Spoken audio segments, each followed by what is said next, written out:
Morning, Longhorn Nation, 41st Acre. Uh, That was disappointing, to say the least. Um, Brett and I here after a long night at the game. Um, just, I don't know, man. I'm not distraught. I was definitely more angry last night. Just the offensive numbers and everything. I mean, we just look like totally inept. And I don't know about you. It was definitely one of the worst. It was a fantastic game environment, but it was like one of the worst outcomes we could have asked for. Like, you get a chance to go and show, hey, we're SEC, we're still big dog here, like we can play, and then you just put up a performance like that. It's just very disappointing, I think, to say the least. So I don't know. This morning, woke up, took the dog for a walk, and I did realize, I think, that you learn more in a loss than you do in a victory, right? You learn more in defeat than you do in victory, but that one stings. Brett, what are your thoughts? I'm hurting today, man. I we talked about this in our season kickoff podcast, where it's just when you're so invested in a football team or something like this, like I am with the Longhorns, and like this is my team. There is no other sport that compares to college football and the Texas Longhorns for me. The losses, I mean, I just take it so personally, and it affects everything in my life. It affects my demeanor. It affects my sleep. It affects my physical well-being. Yeah, this one hurts. This one hurts a lot. There's been worse ones, but this one was a. I was telling my dad when we were driving back from the game last night. I said this was a very humbling experience, Very right? much so. Because I told my dad walking into the onto the 40 acres last night. I said I'm confident in this team. Like I have not Yep. normally I get pregame jitters and all this, and I was feeling pretty good going into that game. Yep. And you know, all of that was completely invalidated within the first quarter of that game.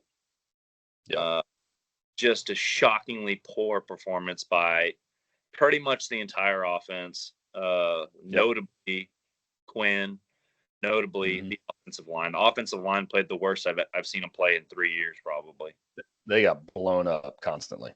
I watched the replay, and it's like, Kelvin Banks, considered to be maybe the first or second best tackle in college football, had his worst, probably his worst game of his career, not just this I can year, see that. of his career.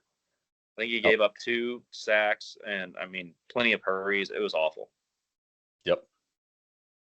100%. I can see that. It was, like you said, is humbling. I think that's probably one of the best ways to describe it.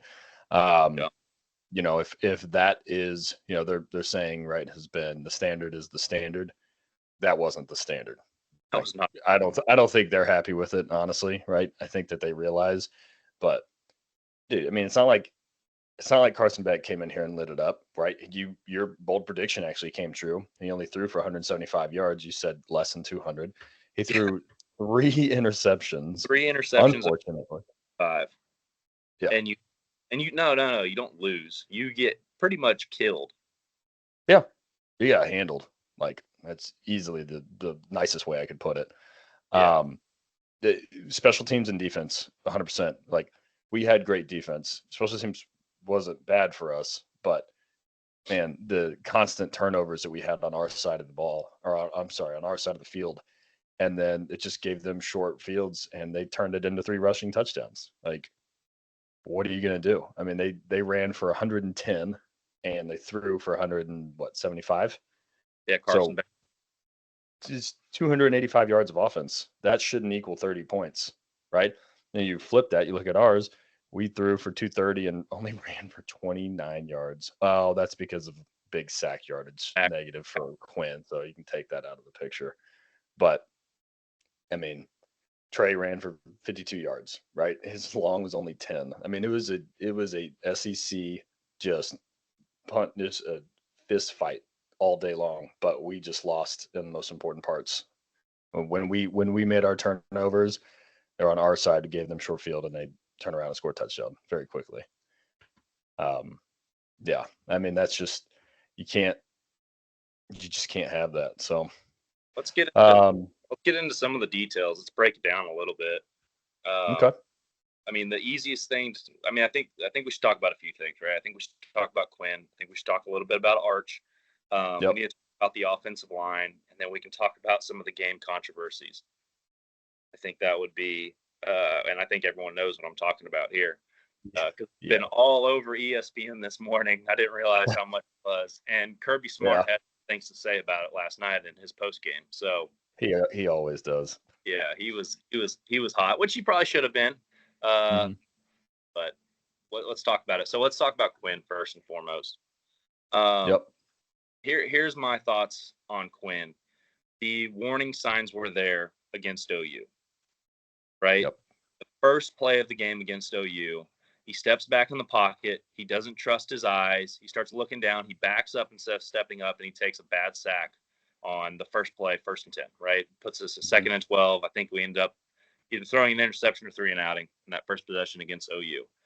From that possession, after he threw the interception down the field in an OU game, I don't know how many times he threw the ball down the field and really trusted his reads to throw a ball, let's call it more than 15 yards. It was few and far between. We were so good at the underneath stuff that we didn't even need to do that. And we started running the ball with authority. But those are some of the warning signs. And you're thinking to yourself as a fan, Quinn's a stud. You saw what he did against Michigan, right? You saw what he did against Alabama last year. Saw how he brought us back against Washington in the college football playoff last year. He's made for big games. So he's just knocking the rust off against OU, dinking and dunking, not exposing the playbook, and just getting a win. A win's a win, right? And he's getting his elite self for this game, but he wasn't. And his eyes were terrible. Sarkisian talked about his eyes a lot in the post-game press conference, and that's the main reason why he pulled him out. He said his eyes were just looking down, looking at the linemen rushing him. In the first and second quarter, when I rewatched some of the plays, a lot of the sacks were not a lot, maybe 2 or 3 of the sacks. There were 7 sacks, by the way. 7 sacks, 7 sacks, 3 strip fumbles, and I think an additional 3 or 4 more tackles for losses. So, and we definitely had another INT as well. I think, Jay, you picked us to have 7 sacks, and we had 1. We had pretty much the exact opposite of everything happened. I said 30-17 Texas. It was 30-15 Georgia. I said 7 sacks for us. Yeah, it was not good. It hurt so much. But it does. So the warning. I should have had my Georgia hat on with Quinn, and his eyes were not right. He wasn't trusting his reads. I looked at some of the throws that he made that were, significant. He threw one pass down the field to Ryan Wingo, pass interference. I felt like he kind of got lucky there. Maybe he intended to throw a back shoulder fade there, but he definitely didn't step into his throw. Looked like it was off his back foot. You remember the throw to Matthew Golden from like our 10-yard line, went for like probably 40 yards, 30 yards there. And I mean, that was off Quinn's back foot. And the only reason that was completed because it was such a short pass compared to the route, the safety couldn't get low enough to make a play on the ball. Matthew Golden had to come back. And that was an accident. That was, I watched it. I mean, it was completely off his back foot, total terrible technique in his throw. He just didn't have it. Now, in the second half, he made some throws that were more Quinn-esque. There was the Matthew Golden pass across the middle that kind of got us back in the red zone. And there were some plays like that. But that first half, it was not the Quinn that we have grown accustomed to seeing. It was Quinn year 1, where he was off his back foot, relying on his arm talent a little bit too much. Yeah, and I get it. I mean, our offensive line, as we talked about, that was probably the worst that they've ever played. And that doesn't help your confidence if you're potentially still injured. I mean, we don't know. We are hearing that he's okay, but he doesn't look like what we anticipate him to look like. So I don't know if he still isn't quite right and he's worried about getting hit. But on top of that, when you're getting sacked 7 times and 10 tackles for loss against you, they were living in our backfield. So, that was maybe the most shocking thing about, for as good as our offense has been this season, to see the offensive line struggle like that was pretty rough. Last week I was thinking Joe Moore Award, right? Yeah. This offensive line, and Yeah. deserving. I think they're really good. I mean, like I said, we've got one of the best left tackles, and they're talking about Cameron Williams potentially being a first round right tackle this year, which is Hmm. kind of a shocking thing. They were literally talking about that. Yeah. Yeah, so let's get into the offensive line. I went back and watched. Kirby Smart does a really good job of bringing multiple looks and pressures. Yep. The first strip sack where Quinn got hit in the back that Hmm. came right off the left tackle. That was a delayed corner blitz, so no show, just straight off one of those tight formations that we run where the wideout receiver is only call it 10 or 15 feet from the left tackle. That corner Yep. standing right there doesn't show it, but then blitzes, comes right off of Kelvin Banks' hip as Kelvin Banks is locked up with the edge, and it's just a free Game over. pursuit to Quinn. Yeah, I mean he had no chance. Yep. He blind side, never saw him, Yep. and so I don't really blame the offensive line on that one, but there was plenty of after that. It was kind of like everything just kind of started caving in. They could bring 4 men. That Jalen Walker guy for Georgia Yeah. is Hmm. an absolute menace. I mean, he Yeah. was in the backfield. He bullied Kelvin Banks on multiple plays, Yeah. multiple plays. And if he wasn't putting immediate pressure on Quinn, Quinn was getting uncomfortable with his feet and started kind of trying to scramble, and Jalen Walker would be there to clean it up. I mean, Yep. Jalen Walker was the real deal last night. I'm not a big follower of Georgia football, so I don't really know a lot of their players, but that guy's a stud. Yeah. He's a draft pick. He's a first round Yeah. draft. They came out and played with desperation, and we didn't. I mean, it's not that I don't think the moment was too big for them, but it's like they just thought it was just kind of going to happen. Like they didn't have to go get it, Yeah. right? And that was from the I mean, granted, I guess the very first series, yeah, we had an interception, but then I think Quinn threw his pick right after that, right? We got the interception. Makuba got the interception about the 40 Right. yard line, and we three and Right. out pretty quickly. We Okay, we punted then. Okay. yeah Yeah. punted. It just They flipped the field on another punt, and then we got no. They got the Jade ball the yard line, and Jade Barron intercepted. intercepted. Yeah. He was one of our call outs. He actually had a very good game, almost had that return touchdown, which would have been that I know that's controversial to talk about, but it at the end of the day, in the I hate to say it, but in the first quarter, I felt like, yeah, we're not going to win this game. Like it just didn't seem like it was going to come together. They didn't show, and I know we've not really been a first quarter team, but man, like there was just something about like, no, Georgia's playing not just passionately, but like they're desperate, like they've got something to lose, right? And they were not, they had a one loss already, so they're gonna play. They have champion blood in them, like they know exactly what they're doing, and they absolutely showed it. And I don't think that we were quite, we were not necessarily on our back of our heels, but we were definitely like caught a little flat footed, I think, for all that. So, I, um, I saw it in the lack of meanness in that offensive yeah, line. yeah, Like our offensive line is you like I think of like DJ Campbell's just being one of those nasty offensive the linemen that road just grader, pummel yeah, people. yeah. I didn't see it. I didn't see any of it. There was no like we got punched and then we got punched again. There was no real punch back. I mean, I guess the second half, yeah, and the defense was doing their damnedest. I mean, again, they didn't even let up 300 yards. How do we let up 30 points? Right? Yeah, Like that's still the most shocking thing to me. yeah. And they didn't have a pick six or a return for a touchdown or anything, right? So yeah, that was just disappointing. But Yeah. We yeah, should the we should probably give some kudos to this defense for absolutely playing the way they did. I mean, flying to the ball. The rush defense wasn't as great, no. and we knew that was going to be a challenge, Hmm. right? They've got, I mean, their running game's really good, and that ETN guy's legit. Yep. And they've got some bodies out there that can throw some blocks around. But our guys hung in there, and our pass defense looks phenomenal. Still Uh, looks great. Yeah. Still looks great, especially on the backside, which is crazy to say after last year. I mean, the Right. DBU possibility with this group is real. It's real. Yep. Young guys out there that can really play.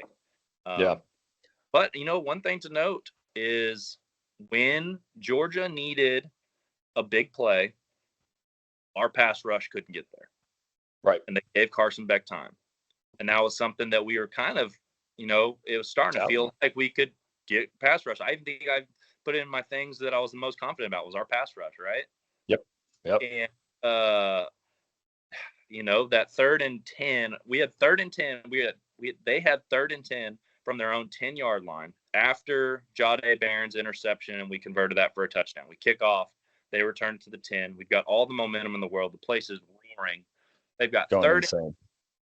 on their own 10-yard line, and Carson Beck drops back. He looks poised in the pocket. He's got plenty of time. He got a nice pocket forming. We've got all of our excellent pass rushers in there. They just never get home. And Arian Smith goes wide open over the field for a 15-yard catch and then another 10-yard run afterwards. Yep. Yep. That was deflating. Yep.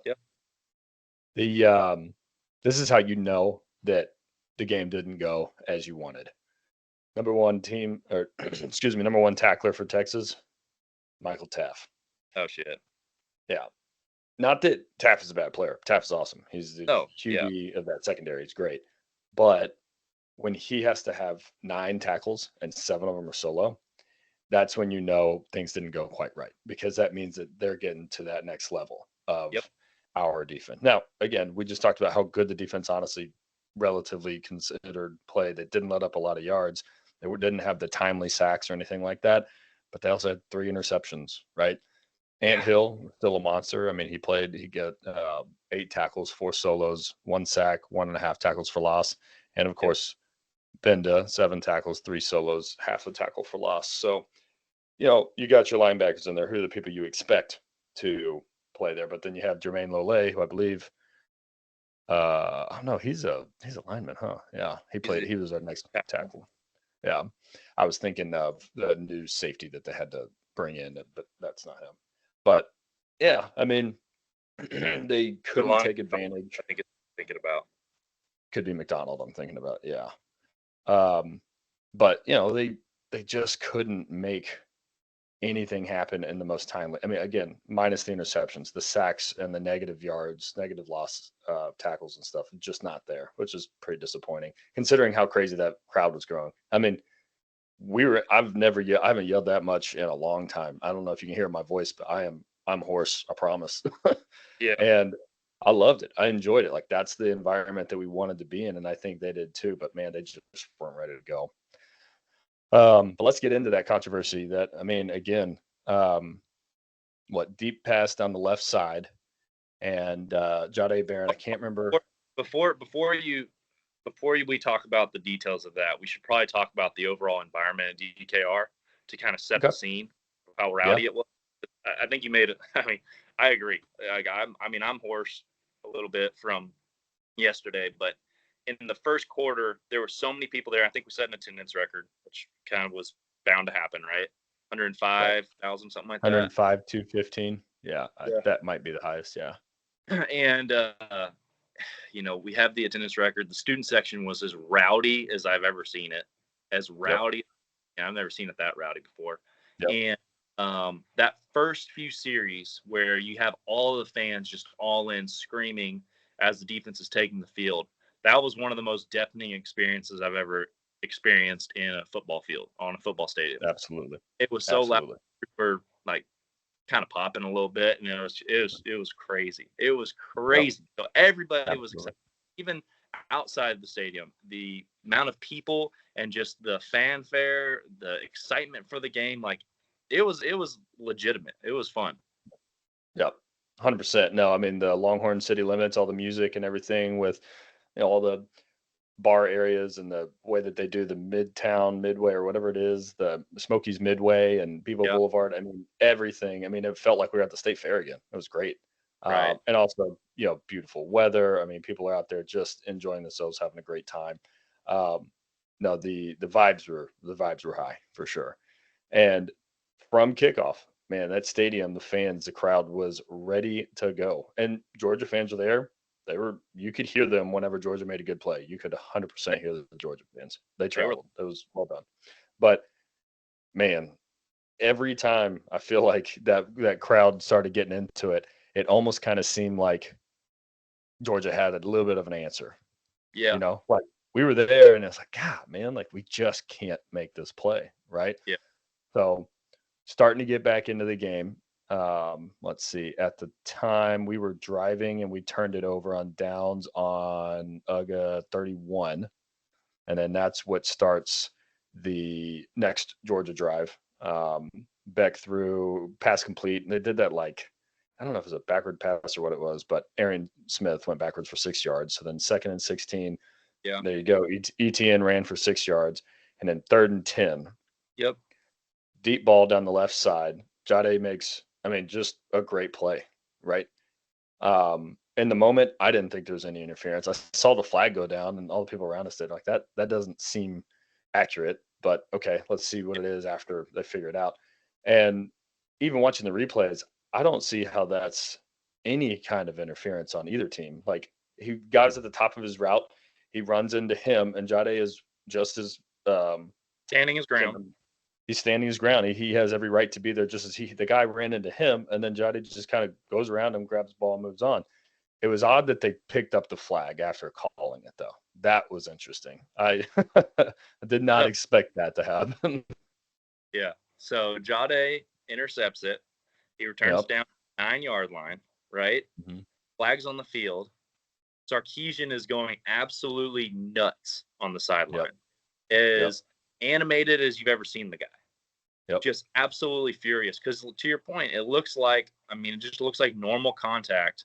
If anything, the wide receiver. Yeah, he's the one that initiated the contact. Yeah. Contact while the ball's in the air. It could have been offensive pass interference. They call it pass interference.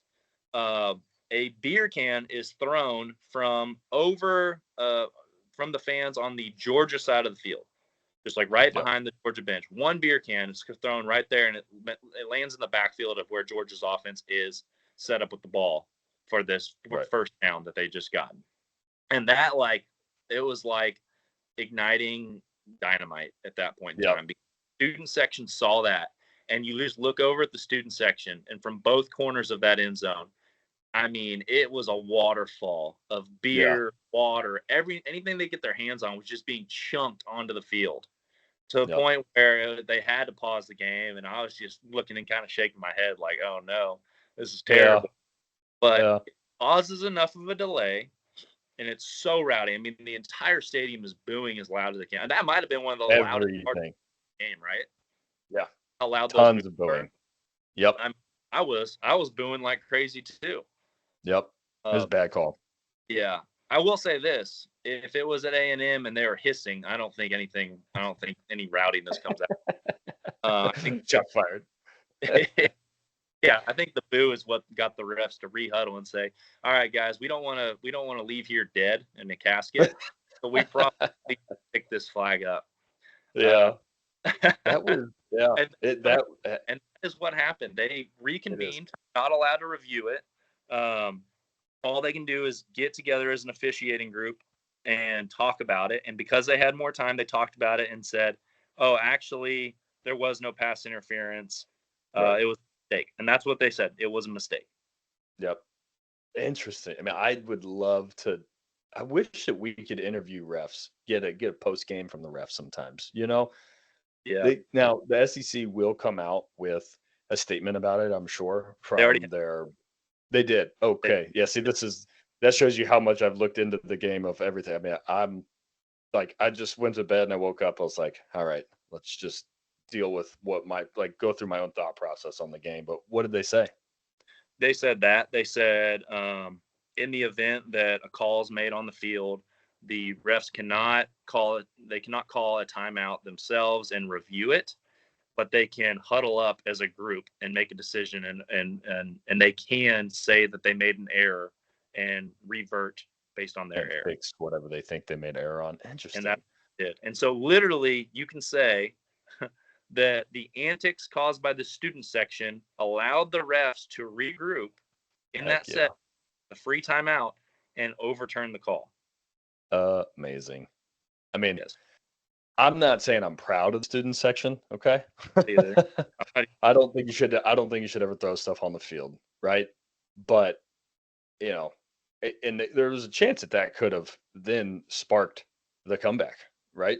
And it looked like it was potentially going to happen. Right.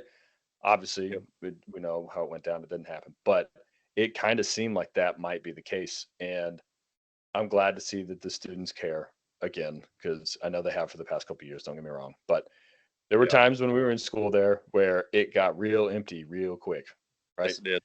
So it is nice to see that, but yeah, don't throw stuff on the field. Like it's bush league, but I guess it's SEC. To be fair, that seems like a very SEC thing to do. So Let me tell you one thing I thought about when they overturned the call after the review.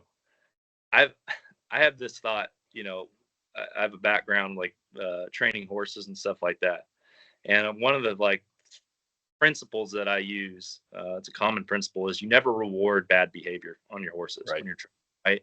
If your horse is wanting to go back to the house when you're out there riding it, and you let the horse go back to the house because he just keeps fighting you on it, fighting on it, you've just rewarded him wanting to go back to the house by allowing him to go back to the house, right? Mhm. For other behavior. And then that kind of carries on to your kids when you're raising your kids and everything else. Don't reward bad behavior because now your kid has learned that, hey, if you just throw a tantrum, okay, they're going to get their iPad, or their tablet or whatever. Well, the SEC refs just rewarded really bad behavior. And so Yeah, I don't they they just did. trained every student section in the SEC just to throw an Uh, absolute tantrum and throw shit on the field and all that kind of stuff, and and they they'll get flip what you something. want. But they just violated one of my principles as a parent and a livestock owner. Yeah. We'll see. That would be wild if we start to see that, but they'll nip it in the bud. That'd It's be worth great it. though. Complete debauchery. Yeah. That was like shocking that we didn't then get a 15-yard penalty for unsportsmanlike conduct. I thought that would come And and it didn't, which was even more shocking. Like yeah, that's that's probably what they, if they're going to reverse it, that's fine, great. But you also probably should have been like, hey, but don't do that. I don't even know if they warned us. If they did, I didn't hear it. But I mean, man, yeah, that it should never happen. So, right. but yeah, so then Kirby said something about it after the game. Is that what you were saying? Yeah. So that we immediately score on that possession. I think Jaden Blue Right. scores a really nice look from Quinn, actually. Yeah. One of Quinn's better plays of the second half. And we Yep. bring it to 15 to 23. So we bring it to a one-score game at that point in time, right? So it's close. Yeah. So Kirby at the end of the game says, talks about how resilient his team is and how proud he is of his team, even when, the officials are trying to rob us in this game. Mhm. But some of those bad calls, you could tell he was irritated by it, and he should have been. Like there was no. You made a bad call for sure. The call was wrong Mhm. on the field, but Yes. you made the call. You said this was the penalty. Now Georgia has gone and they've sat there and game plan of how we're going to score from the 50-yard line where we get the ball right after this Mhm. penalty. And because of students throwing stuff on the field, now they've reversed the call, and oh no, actually Texas has the ball on the 9-yard line. It just totally throws Right. off your rhythm as a coach and all that kind of stuff. Yep. Yeah, he was not happy about it. He wasn't happy at it during the time. He wasn't happy about it after the game, the post game. Like you could tell he was frustrated with that. Yeah. And the way that he talks to media about the game is honestly one of the biggest put offs for me about him. Like I love it as a coach. You can talk like that to your team, and the way he talks to his team, like in the like locker room and stuff. Yeah, He's got to be one of the best out there. I mean, he's just an all time, um, you know, hype guy, right?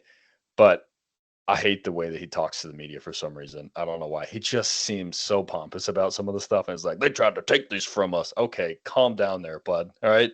But yeah, he had that's every right to be mad came about on. it. Yeah, it did. It sets him off. It's like, oh, here he goes. It's like Michael Jordan when he's like, and then I took it personal. It's like, we get it. Everything's personal to you. Move on. Yeah, Okay. Stop. You're doing the same thing over and over again. So that's just one of the things. I'm just not a big fan of him for that. But um yeah, I mean, I think that we will probably continue to hear about that play or oh, that fiasco for this whole week. But at the end of the day, dude, Texas got outplayed. End of story. what Defense honestly didn't play bad, but offense good. looked horrible. Defense was a highlight. They showed up, and had Yeah. you put them in a better position to play a winning game, I mean, they probably give up 15 points, 14 points. Yep. somewhere in the ballpark. You give them a Yep. long field every time. I mean, there was one time where Georgia went 90 yards. It was on that Arian Smith third down conversion play, and then right after that was the flea flicker to the tight end for about 60 yards or so. They Yep. scored on that drive. But other than that, the defense played outstanding. Yep. I think one other thing we need to talk about though.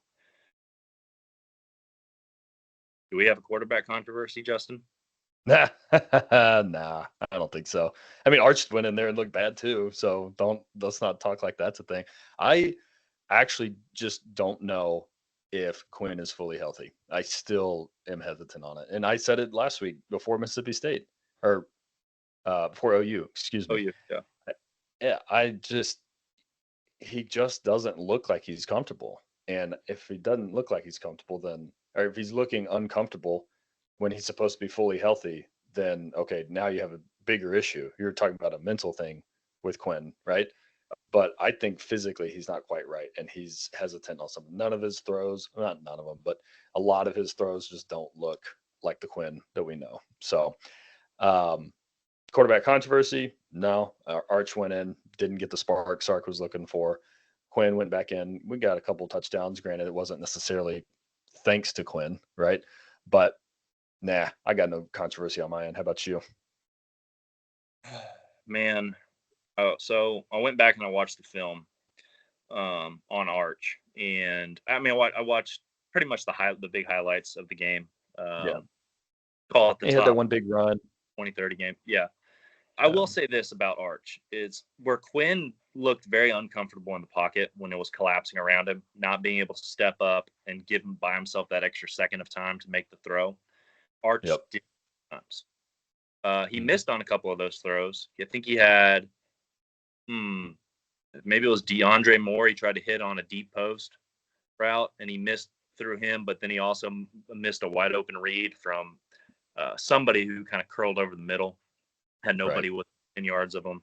But he stepped up and he was able to make that throw because he stepped up in the pocket. And honestly, Arch looks way more comfortable in the pocket right now than Quinn did. Even though Arch was in for 6 passing plays, those Right. 6 he looked pretty comfortable. Now, one of them was a strip sack, right? I can't remember who did that. Maybe it was Jalen Walker, who just absolutely bullied Cameron Williams literally into Arch Manning's throw.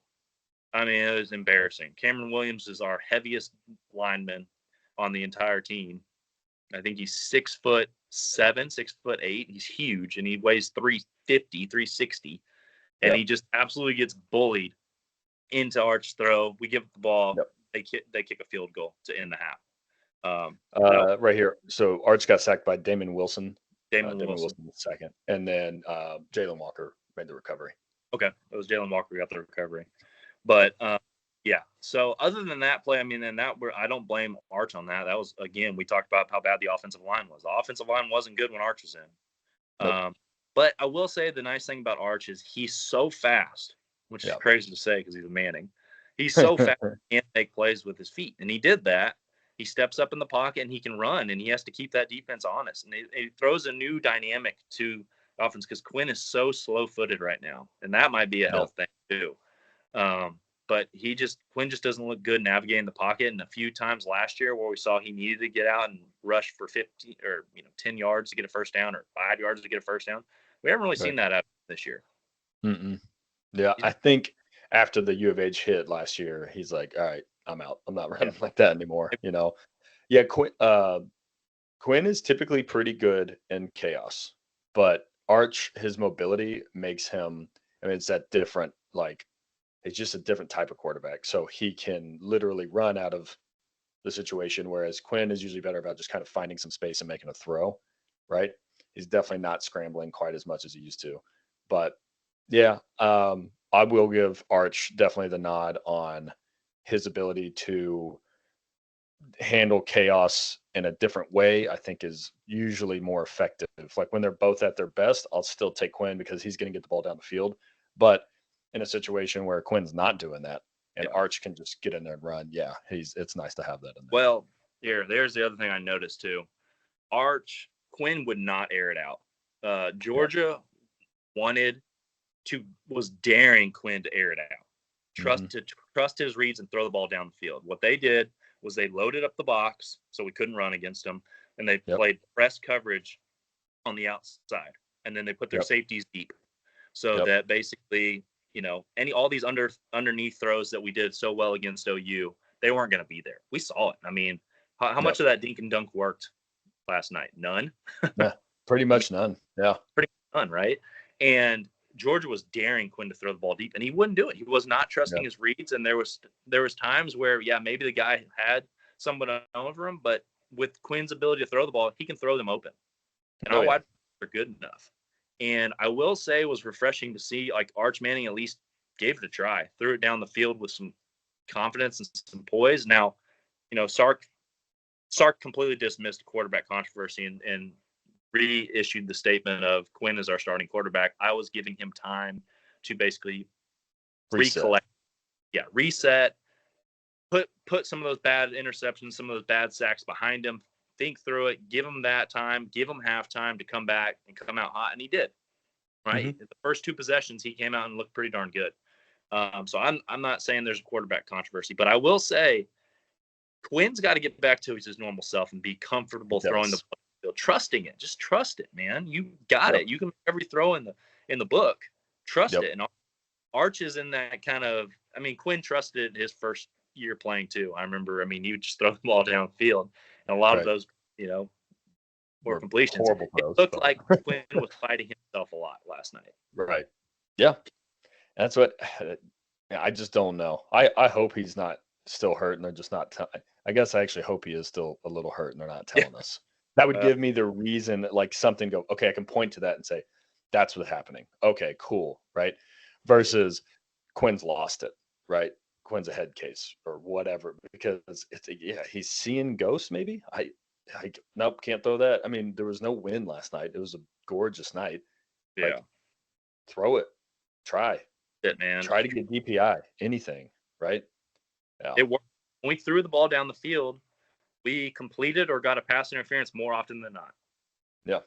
And your Yeah. interception came off of a dink and dunk pass where you tried to force it in the Yep. flats. Yep. I don't know. Oh, It's frustrating. it was very frustrating. And kudos to Georgia's defense. They played awesome. I mean, like Kirby knows how to draw up a good defense, and he's got studs back there. We said that he did. We thought maybe they're a little inexperienced, and their front is really what killed us. Like their secondary was okay, but it's because the front was putting so much pressure on them that the secondary didn't have to do a whole lot, right? Yeah. So, I mean, it was just all around exotic blitzes, different pressures. At the end of the day, got outplayed, which I hate to say, but we didn't beat ourselves really. Like I think that we just got outplayed. They weren't ready for the game. Yep. Their So, defense played better than our defense. Their offense played better than our offense. no, Special teams is kind of a wash because it didn't really even have an impact on the game for right. most. So, yeah, when that happens, you get beat. Yep. So here is UGA. So they had 3 straight possessions where they started on our side of the 50, on the 13, on the 28, and on the 34. And then again, they started at the UGA 45, and then they started one more time at the Texas 30. Like and those were probably all the ones that ended up scoring touchdowns on, quite honestly. Right. But that's just how much of a different game it was. Like don't get me wrong, we had a couple on their side, right? But not the way that they had it on ours, man. And that was rough. It's rough. Let's talk about. All right, so we beating ourselves up on this one, taking this one personal. Yeah. You and me. Yep. For the sure. 41st Acre has. Yeah. We got Vanderbilt next week. I know we're going to do a preview of Vandy, but let's just talk about, like, okay, you've got 5 days to put this behind you and to get it ready for Vanderbilt. What are we worried about? What do the Longhorns need to do in order to put this one behind them and get ready and play their game next week, go into the bye week to get healthy and get ready for the last third of the season? Yeah. Shout out to Nashville. I hope they're going to be nice to us. Me and the wife and Hunter are actually headed up there, so that'll be a fun time. Um, team needs to. I mean, they'll probably practice angry. I would think they're going to come out and say, "Dude, we basically like just peed on our leg, like going through that game." Like I think, especially offensive line has to realize just how poorly they played. I Yeah. think. Um, and that's where it all starts, right? And I think that they'll take it very, very personally. Kyle Flood is the offensive line coach, right? He'll Yep. be on them all week. And I think that they'll come out against Vanderbilt ready to play, ready to prove. Yeah, that was a blip on the radar. Let's keep moving forward. All of our goals are still ahead of us. You can still win out, win the SEC, make the playoffs, obviously, yada, yada. Um, I think that's what you just got to reset. You got to do a session like this, talk it out with somebody, get all your frustrations out, and then get back to work. Right. Yeah. Here's here's my thoughts on it. Now we talk about in-game adjustments a lot, right? What is Stark going to do at the half to get his team ready to come out in the third quarter? We saw that against Georgia, right? He made adjustments. We were able to finally score. Made some nice plays. Quinn made some nice throws. Mm-hmm. Not throws. Didn't play perfect, but played good enough to get a couple of touchdowns there and make it a close game. Yep. There's also an adjustment you have to make after a big loss like this, where a team exposes you, Yep. right? Georgia just exposed us and put out a playbook for how you can beat Texas. Yep. Now you've got very hungry teams that get to play Texas. Yep. Vanderbilt's not a bad team this year. Not at all. They're not a bad team. And then after that, you still have Florida, you have Kentucky coming to Austin, and then you still have to play at Arkansas and at Texas A&M, Yep. right? Well, every single one of those teams just saw what happened to Texas Yep. last night. They've got the film. They say, hey, if we can get Quinn rattled, he's not going to be able to step up. We're going to overwhelm their offensive linemen, and we're going to get to the quarterback, and we're going to have a sack party. And those, let me tell you what, we're playing some additional really good defensive line teams. So how Sark and his coordinators adjust from this loss to make sure that when teams use that same playbook to beat us later in this season is Mm-hmm. going to tell you all you need to know about how this team finishes out. If you adjust and Absolutely. make the corrections, you get that, like you said, get that offensive line fired up. Kyle Flood talks, they're watching film and talking about the mistakes they made and how you fix them. And somebody talking to Quinn, maybe a therapist, trying to instill be able to step up in the pocket and trust those throws, Yep. all the way down in every aspect of the game. Yep. Make those adjustments. That's how you succeed. And that's what, Nick Saban was always really good at. So you got Sarkisian's going to do that. And I trust Sarkisian. So I think that's maybe he's giving the guys a day off today, but tomorrow, man, it's back to the grind. It's time to fix it. Yep. Yeah. And I mean, I think, and we've talked about it. Like Texas is going to throw to open up the run. They don't have the running back to be able to just be a difference maker and run whenever we want to.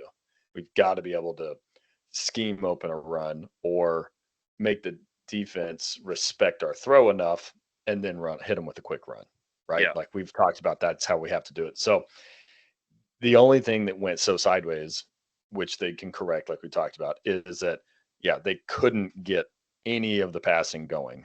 So hopefully those adjustments are made. Whether it's those I mean, I love the kind of like the tiered throws, like that kind of 10, 15 yard. Yeah. Like I don't need a 30 yarder, right? But get me, man, Gunnar Helm. I think he had 2 catches, but both of them were pretty, um, pretty substantial, I want to say. I'm Yeah. gonna look up his stats actually real quick. I would like to see where he was. He had 6 catches, I didn't right? notice. Yeah. I didn't realize he had 6 catches. He had 6 for 62. But he was constantly just boom, boom, boom. Like he was the guy. And then you had Jaden Blue because a lot of screen passes and dump offs, right? But man, expose that. Bring in 2 tight ends, maybe, right? Like if you think that's the matchup that you can win, then get Juan Davis out there and do some double tight end formations or something. Like make those adjustments to where that is one thing we haven't seen is a 6 O lineman package. We did that a lot last year in the Big 12. And we just bring in another O line and just play bully ball and just push everybody around. That's what we did last year. So I'd be curious. Granted, you had Jonathan Brooks, CJ Baxter. So that's a difference maker. But maybe we start to see something like that. Like a little bit heavier personnel. You got to protect Quinn if you're going to do anything. So Yeah. make those adjustments this week. I trust in Sark. I trust in that team. I have not lost my faith in them. I'm just being a child throwing a tantrum, throwing water bottles on the field, you know. Oh, one thing Kirby Smart said, which I thought it kind of sap. It made me think like this is the mentality the Longhorns need to have for the rest of the year. Is Kirby said like nobody gave us any chance this week. Yeah. You know, this Georgia defense is overrated. They're exposed by Alabama earlier this year. You know, they played Kentucky close. They're not the Georgia that we're used to seeing. College game day, everyone picked the Longhorns, right? Even Nick Saban. Ooh, that's kind of an insult to Kirby Smart. You know, and he said like they just had a chip on their shoulder and they wanted to go out and show out. Yep. And they did. And now the inverse is going to be said about the Longhorns, right? This Longhorn team is overrated. Defense gave up 30 points. Their offense, Quinn's not that good. He's not even a first-round draft pick. You know, they're just not that great of a football team. Now you have that opportunity to put that chip on your shoulder and go Yep. play like for the rest of the season. Go prove it. Yep. You got to get back to, if it's not going to be the standard is the standard, then use the chip on the shoulder. People Yeah. don't think we're any good. You got to find a way to get motivated, right? Yeah. If you can't do it within yourself and you have to use an external, that's fine. Go for it, right? But yeah, you've got to play. You're going to play more desperate. You've got one loss, right? So now you can still absolutely make the playoffs. Heck, you can still win the SEC and get the bye, right? So everything is still in front of you, That's but right. you can't slip up again, right? Yeah. So every game has to be played with desperation, and you Yeah. need to go out there and play like it. Play like we know that they can. We've seen them do it, right? I think whether it was they wanted it more or they were more prepared or whatever the case is, that's fine. It's okay. It's just one game, right? Let's move on.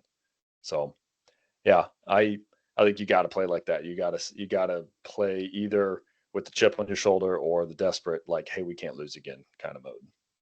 Yeah. Well, let's wrap it up, buddy. Sounds good, man. Appreciate your time. I'm gonna have to have you say the saying. I can't remember it. I'm I sorry. don't remember right now. I, 100% unbiased, 100% truthful, and always here. always here. Come early, stay late, wear orange, be loud. One of those, right? Yeah. Yeah, something like that. Oh man. Well, we got a lot to talk about with the upcoming game with Vanderbilt Yep. later this week. I think we're going to try to post that on Wednesday. Love it. Subscribe, all Like the Longhorn Nation followers and haters. and haters, bring it. Come on. Put the comments out there. Put some hate on us for being overconfident about our team. We'll take it. Yeah. We'll respond. Oh, speaking of being overconfident, I did want to review my picks. I was 0-3. Bama lost. Arkansas got destroyed, and Kentucky got absolutely destroyed. So yeah, there you go. Don't listen to me for betting tips, all right? Oh no! It was not fun, but that's all right. That's okay. Well, we'll get Ben back in here for the Vanderbilt preview. Hopefully, he's out finding his golf ball or losing it or whatever he's doing these days. That's right. That's right. Sounds good, man. Hey, y'all be safe. Yeah.